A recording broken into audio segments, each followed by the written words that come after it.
Well, howdy. I'm Elin Criswell, a.k.a. the Country Soaper, coming to you today from my northwest Williamson County, Texas outpost in the country.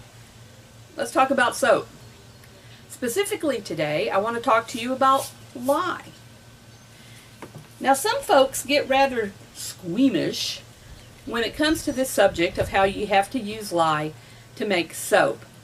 But I want to ask the $10,000 question. Do you think that you really have to get all that afraid of lye? Well, let's talk about it. Now first, let's go back in history a few decades, okay? I have something to show you. This is a lye booklet. Back in the day, when folks would buy a can of lye, this little lye booklet would come with each can of lye. Now this was for the Lewis Lye brand. Look how they entitled this booklet, The Truth About Lye. How cute. Alright, well, looking at this is a very great glimpse into life back in the day. Now it was published back in 1933. Well, you know, that was back in the Great Depression. That was a time when people had to do as much as they could for themselves. You know, whether it was eating vegetables out of their own garden, raising livestock for meat, making your own clothes. Hey, making soap was a part of it too. In fact, the whole first section of this little book is dedicated to what? Soap making. And they give over a dozen recipes.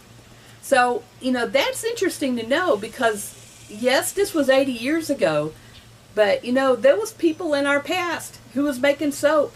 There's a reason why this craft didn't die out. So my main point in bringing this up is that there was a time when lye usage was very common, more common than it is now, I would say, for household use. People didn't shy away from it. They used lye, they took the precautions they needed to, they were careful with it, and they used lye, and they made soap. All right, well, you know, when I have soap making classes in my home, I tell my students that, you know, I really believe that we take more risks every time we get behind the wheel of our car than we do in making soap in our own kitchen. Think about that for a minute. There's a whole lot more uncontrolled circumstances out there on the road than when you're in your kitchen making soap. So think about that. Let's balance it out here, okay? And then there's one last thing I want to tell you on this, and that is something that has really helped me to have a balanced perspective about lye is the fact that my mama taught me to have a healthy respect for animals. Animals can hurt you, okay?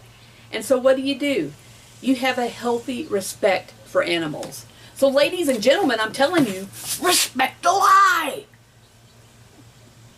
Do what you need to do. Be careful. Take your safety precautions. You can do it. So there you have it. I hope this has helped you, and hopefully some of your fears are alleviated about this subject. Yes, real soap is lye soap, but you can learn to do this. You really can, and it's a lot of fun. So I'd like to close by saying, nope, I don't always wear a hat, but when I do, it's to remind you that I am the Country Soaper. Keep it clean, my friends.